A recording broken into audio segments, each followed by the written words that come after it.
اعوذ باللہ من الشیطان الرجیم بسم اللہ الرحمن الرحیم السلام علیکم ورحمۃ اللہ وبرکاتہ۔ سورۃ النساء ہم نے شروع کی تھی اور اس کی آیت نمبر 36 ہم لگے ہوئے تھے۔ آیت نمبر 36 کے 2 پارٹ ہم نے کمپلیٹ دیکھ لیے تھے اور تھرڈ پارٹ ہم پڑوسیوں والا پڑھ رہے تھے جو کہ ہم نے ہاف کیا تھا اور ہاف ہمارا پڑوسیوں والا بھی رہتا تھا۔ تو تفسیر امداد الکرم پیج نمبر 296 پارہ نمبر 5 ہے اور آپ کی سورت کا نام سورۃ النساء ہے۔ ہم آج کریں گے پڑوسیوں کے بارے میں جو کہ ہم نے ہاف پہلے کمپلیٹ کیا اور ریمیننگ پارٹ ہم آج کریں گے۔ تو سٹارٹ کرتے ہیں اپنا آج کا لیکچر۔ بسم اللہ الرحمن الرحیم۔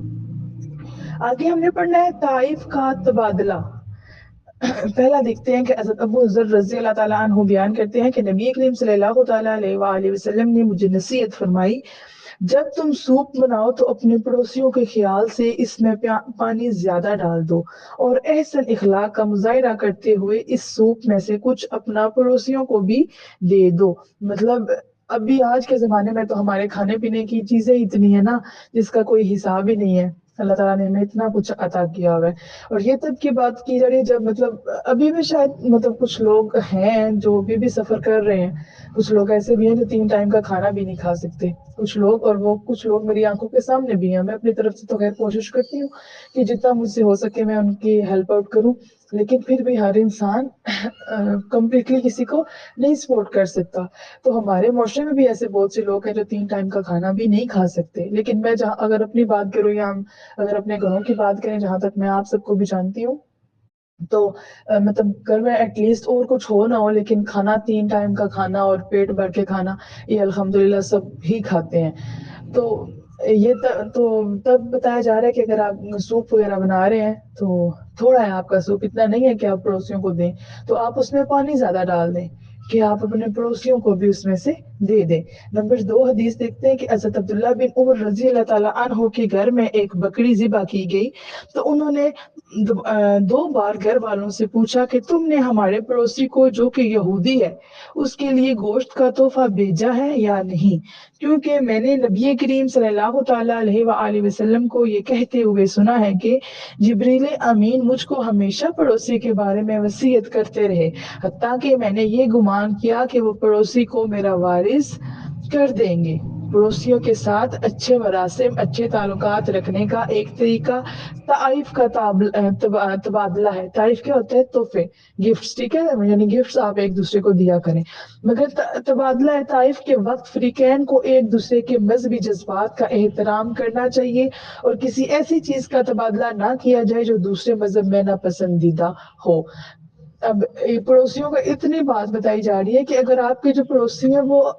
اور کسی مذہب کے ہیں تو آپ ان کو بھی گفٹس دیں، آپ ان سے بھی گفٹس لیں،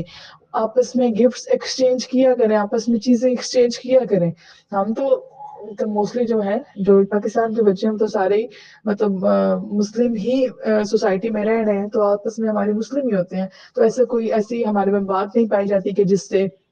دوسرے کو ناپسند ہو یا دوسرے کے مذہب سے میچ نہ ہوتی ہو۔ لیکن جیسے کچھ بچے جو ہیں انگلینڈ سے ہیں تو اب ان میں ظاہری بات ہے جو ہو سکتا ہے ان کے ریلیٹیوز میں ہوں نان مسلم بھی ہوں، تو آپ ان کے ساتھ بھی پڑوسیوں، وہی حقوق ہے ان کے بھی پڑوسیوں کے، یہ نہیں کہ مسلمان پڑوسی ہیں تو آپ ان کے ساتھ اچھا سلوک کریں اور اگر وہ غیر مسلم ہے تو آپ ان کے ساتھ برا سلوک کریں، نہیں، ہاں ان کے ساتھ بھی یہی بتایا گیا ہے کہ آپ ان کے ساتھ گفٹ شیئرنگ کریں، لیکن اس چیز کا خیال رکھیں کہ ان کو کوئی ایسی چیز آپ گفٹ نہ کریں جو ان کے مذہب میں ناپسندیدہ ہو۔ پڑوسیوں کے بچوں کی دلداری۔ نبی کریم صلی اللہ تعالیٰ علیہ وآلہ وسلم نے فرمایا، اگر تو اپنے بچوں کے لیے پھل خریدے تو اس سے اپنے پڑوسیوں کو تحفہ بھیج، اگر یہ نہ کر سکے تو پھل چھپا کر گھر میں داخل ہو اور اپنے بچوں کو پھل دے کہ باہر نہ نکال کہ پڑوسی کے بچوں کے دل میں جلن پیدا ہوگی۔ اگر آپ کوئی ایسی چیز کھا رہے ہیں جو آپ پڑوسیوں کو نہیں دے سکتے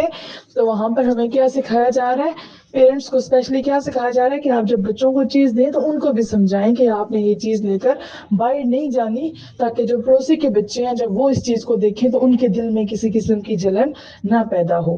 نمبر 2 حدیث دیکھتے ہیں کہ نبی کریم صلی اللہ تعالیٰ علیہ وآلہ وسلم نے فرمایا، اے عائشہ رضی اللہ تعالیٰ عنہا، جب تیرے پڑوسی کا بچہ تیرے پاس آئے تو اس کے ہاتھ میں کوئی چیز تھما دے، اس سے پڑوسیوں کے ساتھ محبت میں اضافہ ہوگا۔ پڑوسی بچوں کی دل آزاری سے اجتناب کرنے یعنی اجتناب کرنا روکنا، اور ان کی دلداری کے لیے انہیں کچھ دینے سے پڑوسیوں کے دل میں تمہارے لیے محبت پیدا ہوتی ہے، اور وہ تمہارے بچوں کے ساتھ بھی ایسا ہی حسن سلوک کرنے کی کوشش کریں گے۔ نیکسٹ ہم دیکھتے ہیں پڑوسیوں کی تعداد کے بارے میں، جو کہ ہمارے معاشرے میں مطلب ہم موسٹلی یہی سمجھتے ہیں کہ ہمارے گھر کے جو آس پاس دو دو گھر ہیں، تین تین، تو ہمارا جو ایک عام نظریہ ہے، جو ہم عام اپنی تھنکنگ ہے، جو ہمارا مینٹل لیول ہے، تو ہم یہاں تک ہی سوچتے ہیں کہ یہی ہمارے پڑوسی ہیں۔ تو اس حوالے سے ہم ذرا حدیث کا حوالہ دیکھ لیتے ہیں کہ حضرت ابو ہریرہ رضی اللہ تعالیٰ عنہ بیان کرتے ہیں کہ پڑوسیوں سے مراد 240 گھر ہیں، 60 گھر دائیں جانب، 60 گھر بائیں جانب، 60 گھر پیچھے اور 60 گھر سامنے۔ تو یہ ٹوٹل کتنے بڑھ گئے؟ 60 آگے، 60 پیچھے، 60 بائیں، 60 دائیں، تو ٹوٹل یہ کتنے بن گئے ہمارے پاس؟ 240۔ اتنا پڑوسیوں کا بتایا گیا ہے۔ اس سے معلوم ہوا کہ ہمارے ارد گرد رہنے والے 240 غیر بحیثیت پڑوسی ہمارے حسن سلوک کے حقدار ہیں، یعنی ان کا حق ہے کہ ہم ان کے ساتھ اچھا سلوک کریں، یہ ہمارا فرض ہے۔ یہ ہم اگر ان کے ساتھ حسن سلوک کر رہے ہیں تو ہمارا ان پر کوئی احسان نہیں ہے، یا اگر ہم ان کے ساتھ کچھ اچھا برتاؤ کر رہے ہیں تو کوئی اس میں ہم ان پر کوئی احسان نہیں کر رہے، یہ ان کا حق ہے اور یہ ہم پر فرض کر دیا گیا ہے۔ جس شخص کو اللہ تعالیٰ نے وافر مال و مقدار سے نوازا ہو، وافر مطلب زیادہ مال و دولت دیا ہو، تو اسے چاہیے کہ اپنے 240 پڑوسیوں کی خبر گیری کر کے ثواب دورین حاصل کرے۔ اس کو کیا چاہیے کہ اس کے گھر کے جو آگے پیچھے دائیں بائیں 60 گھر ہیں، ان سب گھروں کی خبر رکھے اور ثواب کا مستحق ہو۔ کسی پڑوسی کی دعوت کو ترجیح دی جائے، اس کی ذرا دیکھ لیتے ہیں کہ ایک صحابی رضی اللہ تعالیٰ عنہ بیان کرتے ہیں کہ اگر وہ پڑوسیوں کی دعوت ایک ساتھ ملے، اگر دو پڑوسیوں کی دعوت ایک ساتھ ملے تو اس کو ترجیح دو جس کا گھر تمہارے گھر کے زیادہ قریب ہے، اور اگر دو پڑوسیوں کی دعوت مختلف اوقات میں ملے تو اس کو ترجیح دو جس نے پہلے دعوت دی ہے۔ یعنی اگر دو پڑوسی ہیں، دونوں نے آپ کو، جو آپ کے گھر کے جتنا زیادہ نزدیک ہے نا، وہ آپ کی حسن سلوک کا اتنا زیادہ مستحق ہے۔ جو آپ کو بات سمجھائی جا رہی ہے کہ اگر دو پڑوسیوں نے آپ کو دعوت دی ہے، لیٹ سپوز ایک کا گھر آپ کے گھر سے 2 گھر چھوڑ کے تھا اور ایک کا گھر آپ کے گھر سے 10 گھر چھوڑ کے تھا، تو آپ نے پہلے کس کو کرنا ہے؟ جس کا گھر تمہارے گھر کے زیادہ قریب ہے، جو آپ کے زیادہ گھر کے قریب ہے، آپ نے پہلے اس کو ترجیح دینی ہے۔ اور اگر دو پڑوسیوں کی دعوت مختلف اوقات میں ملے تو اس کو ترجیح دو جس نے پہلے دعوت دی ہے۔ مطلب یہ تک کی بات ہے نا کہ اگر سیم ٹائم پہ ایک ہی ٹائم تھا، مطلب مارننگ میں ایک پڑوسی بھی آ کے دوسرے پڑوسی بھی آ کے دونوں نے آپ کو دعوت دے دی، اب آپ نے کیا کرنا ہے کہ آپ نے اس کو ترجیح دینی ہے، اس کو فوقیت دینی ہے جو آپ کا زیادہ قریبی ہے۔ دوسری بات کہ اگر ایک صبح کے ٹائم آیا اور ایک شام کے ٹائم آیا، تو پھر آپ نے بے شک وہ جو صبح کے ٹائم جس بندے نے آپ کو دعوت دی ہے، تو بے شک وہ آپ کے گھر سے دور ہے، اور جس نے شام کو دی ہے وہ آپ کے گھر سے نزدیک ہے، لیکن جس نے پہلے آپ کو دعوت دی ہے تو آپ نے اس کی دعوت کو قبول کرنا ہے۔ نیکسٹ دیکھتے ہیں کہ پڑوسی کی غمی اور خوشی میں شریک ہونا کیسا ہے۔ حضرت معاویہ نے نبی کریم صلی اللہ تعالیٰ علیہ وآلہ وسلم سے پوچھا، میرے پڑوسی کا مجھ پر کیا حق ہے؟ آپ صلی اللہ تعالیٰ علیہ وآلہ وسلم نے فرمایا، اگر وہ بیمار ہو تو تم اس کی بیمار پرسی کرو، اگر وہ مر جائے تو اس کے جنازے میں شرکت کرو، اگر وہ تم سے قرض مانگے تو اس کو قرض دو، اگر اس میں عیب ہو تو اس کی پردہ پوشی کرو۔ یہ دیکھیں، عیب ہو تو پردہ پوشی کرو، یہ ان کا حق ہے اور یہ ہم پر فرض ہے، ان کا حق ہے تو ہم پر فرض ہے۔ اور آج کل جو پڑوسی ہوتے ہیں زیادہ خطرناک وہی ہوتے ہیں کہ وہی ایک دوسرے کی باتوں کو زیادہ آگے پھیلاتے ہیں۔ اگر اس کا کوئی اچھائی پہنچے تو اس کو مبارکباد دو، یعنی ان کے گھر میں کوئی خوشی آئی ہے تو آپ ان کو مبارک دیں، اگر اس پر کوئی مصیبت آئے تو اس کو تعزیت کرو۔ ان کے غم میں بھی شریک ہوں، اور اپنے گھر کی عمارت اس کے گھر کی عمارت سے بلند نہ کرو کہ اس کے گھر کی ہوا رک جائے۔ کس حد تک ہمیں سمجھایا جا رہا ہے کہ آپ نے پڑوسیوں کا کتنا خیال رکھنا ہے، کہ اپنا گھر بھی اتنا اونچا نہیں رکھنا کہ جس سے پڑوسیوں کے گھر کی ہوا رک جائے۔ پڑوسیوں کی غمی اور خوشی میں شریک ہونے اور ان کے ساتھ تبادلہ خیالات کرنے سے، تبادلہ خیالات مطلب اپنے جو جذبات ہیں، آپ کی جو اپنی سوچ ہے، تھنکنگ ہے، آپ ان کو بتائیں اور وہ اپنی تھنکنگ آپ کو بتائیں۔ تو تبادلہ خیالات کرنے سے ایک دوسرے کی تہذیب اور اقتدار پر آگاہی حاصل ہوتی ہے، اور آپس میں باہمی سمجھ اور باہمی اعتماد کی فضا پیدا ہوتی ہے۔ اور اگر پڑوسی کے ساتھ رابطہ نہ رکھا جائے تو بلا وجہ کئی قسم کی غلط فہمیاں پیدا ہو سکتے ہیں، جو بلا آخر انتشار اور اختلاف کا سبب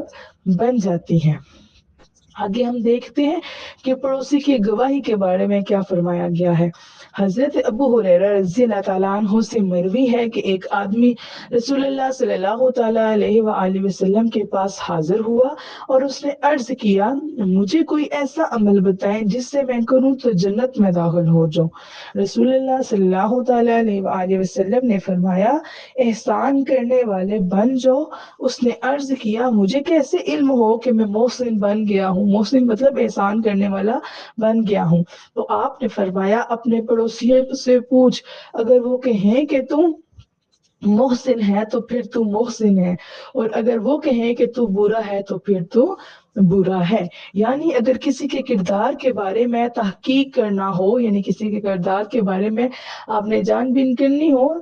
تو اس کا بہترین ذریعہ اس کے پڑوسی ہیں۔ اب جس انسان سے اس کے پڑوسی تنگ ہوں، ظاہر ہے یہ خبر دوسرے لوگوں تک بھی پہنچ جائے گی، جس کے نتیجے میں دوسرے لوگ بھی اس کو شک کی نگاہ سے دیکھیں گے، اور اگر اس کے پڑوسی اس کے کردار سے مطمئن ہوں تو وہ جہاں بیٹھیں گے اس کی تعریف کریں گے، جس کی وجہ سے دوسرے لوگ بھی اس کو عزت کی نگاہ سے دیکھیں گے۔ لہٰذا پڑوسیوں کے ساتھ اچھے تعلقات، اچھے مراسم رکھنا ہر انسان کی ضرورت ہے۔ نیکسٹ ہیڈنگ دیکھتے ہیں کہ دنیا کا ہر انسان کسی کا پڑوسی ہے۔ پڑوسی صرف وہی نہیں جو ہمارے گھر کے ساتھ رہتا ہے، بلکہ بس اور جہاز میں یا اسکول اور مسجد میں جو ہمارے ساتھ بیٹھتا ہے وہ بھی ہمارا پڑوسی ہے، اور اس کے ساتھ اچھا سلوک کرنا بھی ضروری ہے تاکہ جتنی دیر ہم وہاں رہیں ہمارا وقت اچھا گزرے۔ اسی طرح وسیع معنی میں دیکھیں، یعنی بڑے اگر ہم میننگ میں دیکھیں تو ایک گلی کے باشندے ساتھ والی گلی کے پڑوسی ہیں، ایک شہر کے باشندے یعنی ایک شہر کے رہنے والے دوسرے شہر کے رہنے والوں کے پڑوسی ہیں، اور ایک ملک کے رہنے والے دوسرے ملک کے رہنے والوں کے پڑوسی ہیں۔ اب تو دنیا کی ایک عالمی دیہات کی ضرورت اختیار کر چکی ہے، لہٰذا ساری دنیا کے لوگ ایک دوسرے کے پڑوسی ہیں۔ نیکسٹ ہیڈنگ دیکھتے ہیں ہم کہ دنیا سے شر اور بھوک کا خاتمہ۔ شر مطلب برائی۔ نمبر 1 حدیث کے حضرت ابو شریع بیان کرتے ہیں کہ نبی کریم صلی اللہ تعالیٰ علیہ وآلہ وسلم نے فرمایا، خدا کی قسم وہ شخص صحیح مومن نہیں ہے، خدا کی قسم وہ شخص صحیح مومن نہیں ہے، خدا کی قسم وہ شخص صحیح مومن نہیں ہے۔ 3 دفعہ آپ نے فرمائی یہ بات۔ تو نبی کریم صلی اللہ تعالیٰ علیہ وآلہ وسلم سے پوچھا گیا، یا رسول اللہ وہ کون شخص ہے؟ تو نبی کریم صلی اللہ تعالیٰ علیہ وآلہ وسلم نے فرمایا، وہ شخص جس کا پڑوسی اس کے شر سے محفوظ نہ ہو، یعنی ایسا شخص جس کا پڑوسی اس کی برائی سے نہ بچ سکے۔ نمبر 2 حدیث کے نبی کریم صلی اللہ تعالیٰ علیہ وآلہ وسلم نے فرمایا، وہ شخص مومن نہیں ہے جو خود تو پیٹ بھر کر کھانا کھائے اور اس کا پڑوسی بھوکا رہے۔ اگر دنیا کا ہر انسان آج یہ عہد کر لے، آج یہ ارادہ کر لے کہ وہ اپنے پڑوسی کو تنگ نہیں کرے گا، اور ہر رات کو سونے سے پہلے اپنے پڑوسی کی حتی الامکان یعنی جہاں تک ممکن ہو سکے داد رسی کرے گا، یعنی ان کی پوچھ گچھ کرے گا، تو صرف ان 2 مختصر احادیث پر عمل کرنے سے آج ہی یہ دنیا ایک ایسی خوشگوار اور پرسکون جگہ بن سکتی ہے جس میں ہر شخص خوش اور مطمئن ہوگا۔ اگلی ہیڈنگ ہم دیکھتے ہیں کہ ایک غیر مسلم کا قبول اسلام۔ اس مضمون کی آخری حدیث کی برکت کے طور پر ایک واقعہ ملاحظہ کریں کہ چند سال پہلے میں نے ٹی وی پر ایک نو مسلم کا انٹرویو سنا۔ نو مسلم مطلب جو ایک نیو مسلم تھا جو پہلے ہندو تھا۔ اس نے کہا میں بی ایس سی کا امتحان دینے کے لیے دلی گیا ہوا تھا۔ میرے ساتھ والے کمرے میں ایک مسلمان طالب علم تھا اور وہ بھی بی ایس سی کا امتحان دینے آیا ہوا تھا۔ ایک دن مجھے سخت بخار ہوا اور میں سارا دن کمرے سے باہر نہ آ سکا اور نہ ہی کینٹین پر کھانے کے لیے جا سکا۔